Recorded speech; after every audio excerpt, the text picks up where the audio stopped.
Welcome back.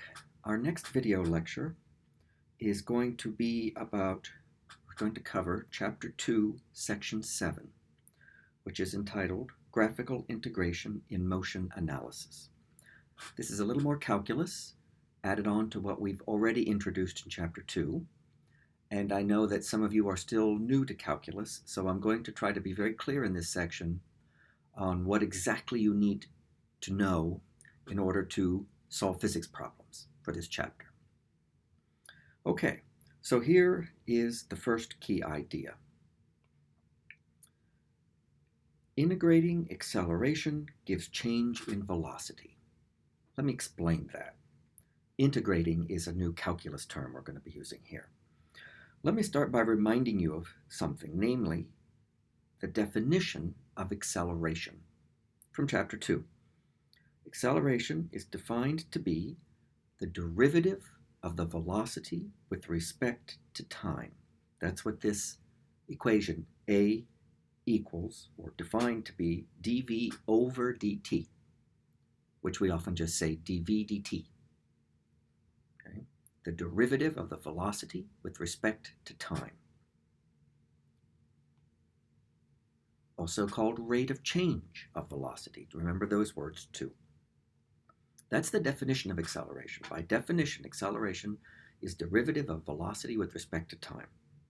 Now, one of the things you'll learn in your calculus classes, it might be late in Math 110 or sometime in Math 111, is a very important theorem in calculus, so important it's called the fundamental theorem of calculus, which tells us that there is a mathematical inverse operation to differentiation.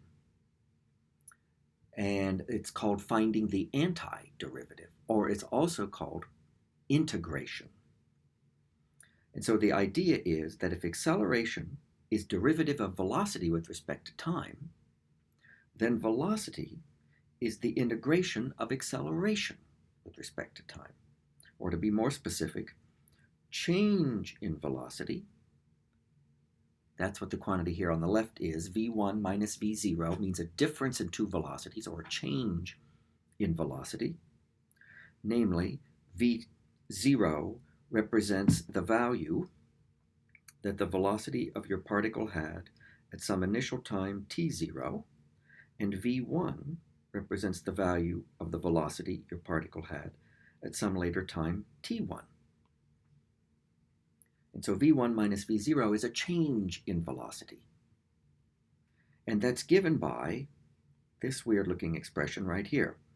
And this long, drawn-out symbol out front looks kind of like a stretched S, because an integral, and that's the symbol for integration, is a kind of, very fancy kind of sum, S-U-M, or addition.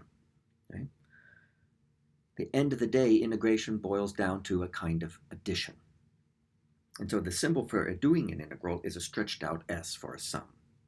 And then you put at the lower end what's called the lower limit of the integral. And we're going to integrate with respect to the time variable. So it's going to be a time value, and it's time t0. And then the upper symbol on the integral symbol is the upper limit of the integral, in this case, the ending time t1. So what we have on the right is the integral from time t0 to time t1 of the acceleration, a of t, and dt means with respect to time. So, in words, velocity change equals integral of acceleration. So, if we can perform this process called an integral, specifically the integral of the derivative with respect to time, we can find out how much a particle's velocity has changed over that time interval. Now, you may be thinking, okay, but I don't know how to do this process called integration, right? How do you do it? Well, here's the main thing you have to know for this chapter. The integral of a function equals the area underneath it when it's plotted. Okay? So we're integrating acceleration with respect to time.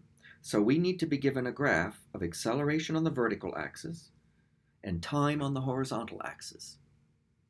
And then we got to mark out the starting time, wherever that is based on the problem, t0, and the ending time, t1. Again, we have to be given those on the problem. Then the area between the plot of the acceleration and the time axis, starting at t0 and ending at t1, and that's the area that you see shaded in light blue in the picture here, that area is the integral of the acceleration. Okay, so here we have it. This is the main thing you need to know. If you need to integrate acceleration from time t0 to time t1, you merely have to find the area between the acceleration graph and the time axis from t0 to t1.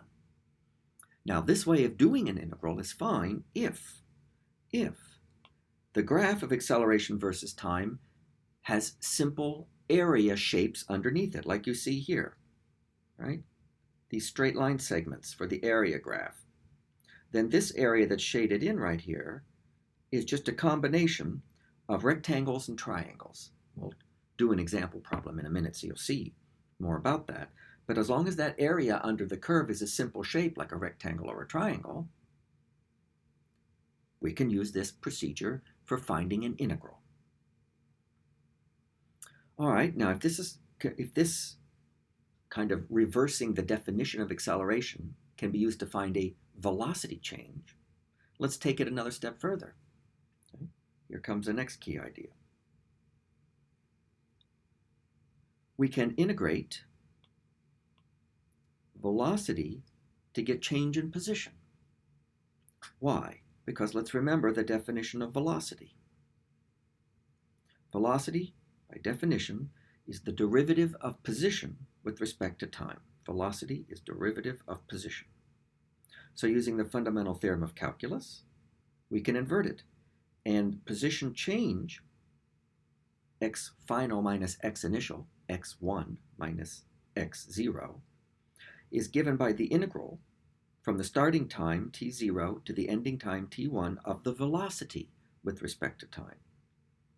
So position change equals the integral of velocity.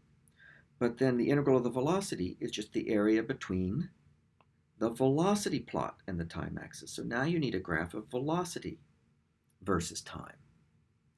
And you have to be told the starting time t0 and the ending time t1. And you have to have a graph so that the area underneath it is simple shapes like rectangles and triangles.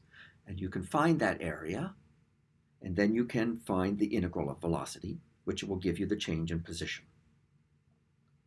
So these are the key ideas. Let me show you how that's going to work by doing a Wiley plus type problem as an example. Okay? This is our fifth example in chapter 2, so it's example 2.5. And it involves integrating velocity to find change in position, what I was just talking about in the previous slide. And I am doing now for you a particular problem taken out of your textbook, Fundamentals of Physics. HRW is Halliday, Resnick, and Walker, the author's initials. And it's the problem number 66 in chapter 2. And it's an application of physics to a real-world scenario. And it goes like this. In karate, if you do what's called a forward punch, the fist begins at rest at the waist and is brought rapidly forward until the arm is fully extended. This is one of the karate moves.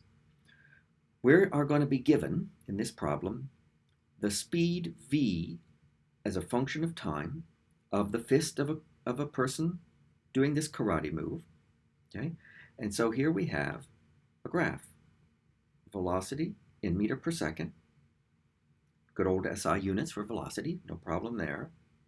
Time in milliseconds. Watch out for that. That's not an SI unit of time, although apparently for this kind of problem, the millisecond is a convenient unit, presumably because the karate move happens very rapidly. So the time interval is very short. And we have a graph that we are given. So somebody has already done measurements of the speed as a function of time of the fist in this forward punch karate move. Right? They've already done some analysis, and so they're giving us this plot. with graph and a grid and numbers on the axes so that we can find area underneath this graph. All right, now here comes the first question. How far has the fist moved at time t equals 50 milliseconds? So what that really means is if the move starts, if the fist starts moving at time 0, which seems pretty clear, there's 0 on the time axis, then go up to 50 milliseconds and tell me how far the fist has moved in that time interval. So now what we're saying is that t0 is 0 and t1 is 50 milliseconds. And so what we want to find is, the interpretation is delta x. All right, so doing this example, let me do blue here. Okay, we have a sketch. The sketch that's important in this problem is the plot of v versus t. Now let's tabulate what we're given. And the main important thing we're given is the plot. That's what we're going to use to answer this problem. Okay? So again, the plot is the key thing. But we better observe something about the plot since we're going to have to get right into the details of it. Let's look at it again. Bring it back. And you would find this problem on Wiley Plus, and you should be able to zoom in so that you can see the grid lines and so forth carefully. Okay? But what we have to figure out are what the scale is. What is the grid spacing, both on the y-axis and the x-axis? Okay? All right, now, here's an important statement.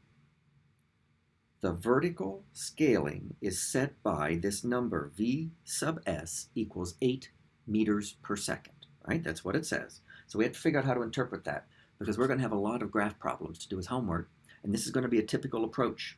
They're telling us the scale on the vertical axis, and we have to figure out how to interpret this. So what they're telling me is that this number right up here, which is clearly at the top tick mark on the vertical axis, is 8 meters per second. So we have to look very carefully at the grid spacing on the vertical axis, and we see we've got the major grid tick marks there, and there, and there, and at the bottom and at the top. And if the top amounts to 8 meters per second, then each of those major tick marks, since the bottom is 0 meters per second, each of those major tick marks must be 2 meters per second. So that I start at the bottom with 0, and then the first major tick mark is 2 meters per second, then the next major is 4, then the next major is 6, and the last major tick mark at the top is 8 meters per second. But then there are 1, 2, 3, 4 minor tick marks between 2 major tick marks. And if the distance between 2 major tick marks is 2 meters per second, then the distance between each minor tick mark, which is the grid spacing on the vertical axis, must be 0.5 meters per second. So let's put that observation here on our work. Okay? Each space on the vertical axis equals 0.5 meters per second. Now we got to do the same thing on the horizontal axis, which is time. So let's look at that.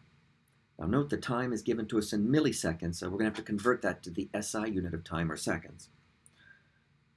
But you can see some tick marks or grid lines are labeled on the time axis. There's 0, then 50 milliseconds, 100 milliseconds, 140 milliseconds.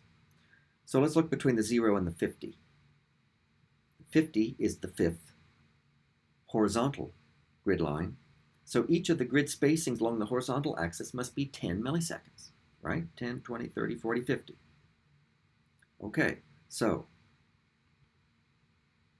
each space on the horizontal axis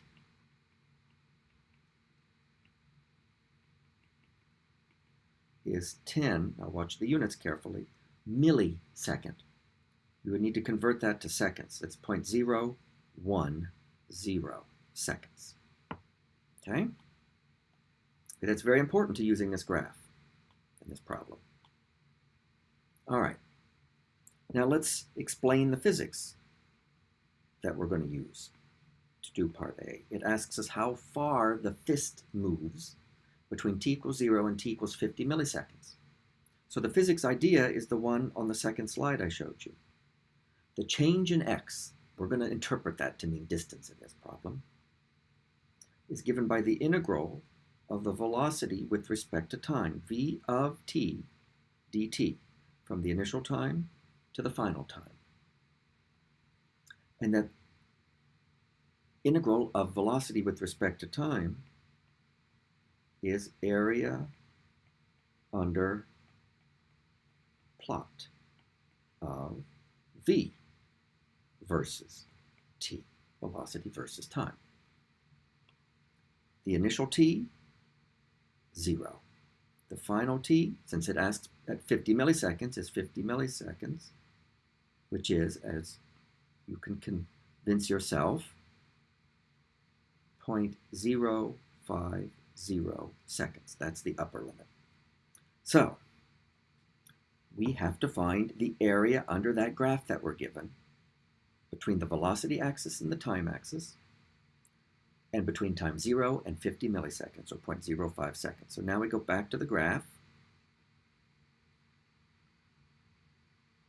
And what I find convenient to do here is, let me get rid of some of the clutter on my picture, is to simply break up, or to draw onto the picture, break up the area under the graph into simple shapes.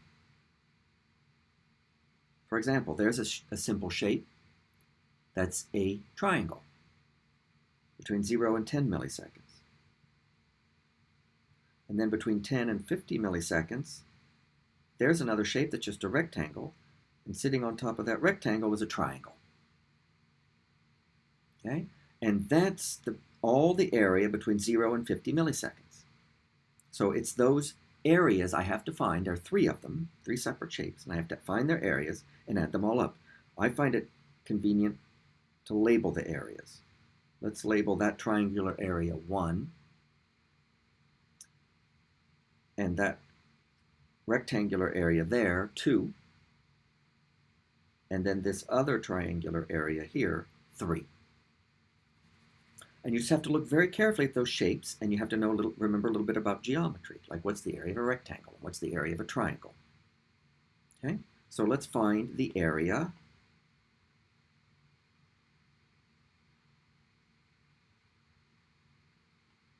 for shape 1. It's a triangle, so that's 1/2 base times height. Remember that little formula for the area of a triangle? 1/2 base times height. 1/2, okay, back to the graph. Base means right here, the bottom part, doesn't it? Right? For that little, I'm looking at that little triangle down there, triangle number 1. And you have to just see, oh, well, that is 1 grid mark along the time axis, which is 10 milliseconds, which is 0.01 seconds. So for the base, 0.01 second. Notice the unit, it's seconds. The height is right there. Back to the little triangle number 1. The height is vertical, straight up that one side. Now I have to use the velocity grid to get that height. It's 1, 2, 3, 4 little tick marks. Each little tick mark is 0.5 meters per second. 0.5 times 4 is 2. So the height is 2 meters per second. Notice the units. I strongly, strongly urge you to put those in. Because when I simplify the units, I see a second and a per second cancel, and I'm going to get a number with units of meters, which is what I should get for a delta x. And you just multiply that out. You get 0.01 meters. And that's the area of triangle number 1. All right, the next shape, let's go back to the graph, is rectangle labeled 2. And the area of a rectangle is just base times height. So let's just go straight to those numbers. So you got to get the base now for this rectangle right here. Look carefully, it goes from 10 milliseconds to 50 milliseconds, so that's actual width is 40 milliseconds. Put that in SI, 0.04 seconds. And then the height right here. Oh, it's the same as that triangle number 1, isn't it? And that height is 2 meters per second. Again, the second and the per second cancel. And you multiply that out, and you get 0.08 meters. And then the only thing you have left is the area for shape number 3, which, back to the graph, was that triangle sitting on top of rectangle 2. So now we're back to a triangle. Area, again, is 1/2 base times height. The base is right here. The height is right here. So that's 1/2. Looks like the base is 40 milliseconds. So 1/2, 40 milliseconds. Convert that to seconds, 0.04 seconds. Now, what's the height? Got to look carefully. Looks like it's 1, 2, 3, 4 tick marks along the V-axis, which is another, remember, 2 meters per second overall. So again, second per second cancel. So I have something with units of meters. And you multiply that out, you get 0.04 meters. Now I've got those 3 areas. I need to find the total distance traveled by the fist between t equals 0 and t equals 50 milliseconds. Add the 3 areas we just calculated. 0.01 meter plus 0.08 meter plus 0.04 meter. Right? That came from area 1. That came from area 2. And that came from area 3. And of course, they're all in units of meters, and you can add them then, and you get 0.13 meters. And you have found how far the fist has moved in a karate punch in the first 50 milliseconds. Okay? So it's really just geometry once you understand the idea that you can find delta x by doing this thing called an integral of the velocity with respect to time. And that integral is just an area under a curve. Now let me talk you through part B, but I'm going to let you think about the details yourself. Because it's the same idea. How far has the fist moved when the speed of the fist is a maximum, right? Maximum, of course, means biggest. So we got to be able to look at the graph and see when the maximum occurs. First of all, the maximum clearly is right up here. When time is that? I think it's right there on the time axis. That turns out to be, if you read your time axis carefully, 120 milliseconds. Okay? So I need to find delta x between t equals 0 and t equals 120 milliseconds. So it's, again, just area under the curve, but now I've got more area. Okay? Just got more area. I've got all those areas 1, 2, and 3 that I had already. But now I've got to break up the rest. And you got to be careful here. And note that you go straight up there along at t equals 120. And then just start dividing up the area into simple shapes. In this case, triangles and rectangles, as I just did. And then I'll label them. Let's label that area for that rectangle 4. And the area for that triangle right there, 5. And the area for this rectangle down here, 6. And the area for this triangle up here, 7. Okay?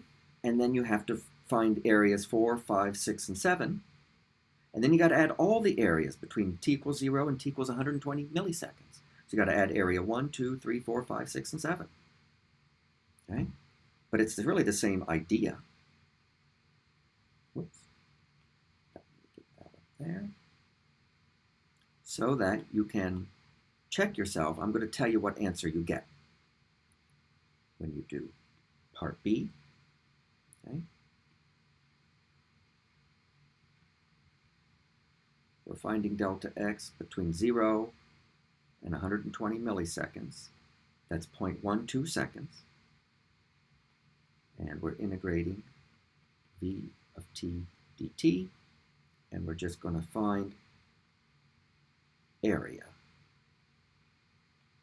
under curve. All right, you ought to try it for yourself. I will give you some guideposts along the way. Area 4, I get to be 0.16 meter. Area 5, 0.02 meters. Area 6, 0.15 meters. And area 7, 0.0375 meters. I'm keeping extra digits because it's an intermediate step. I'll round my final answer to 2 significant figures. So delta x then is at all 7 areas.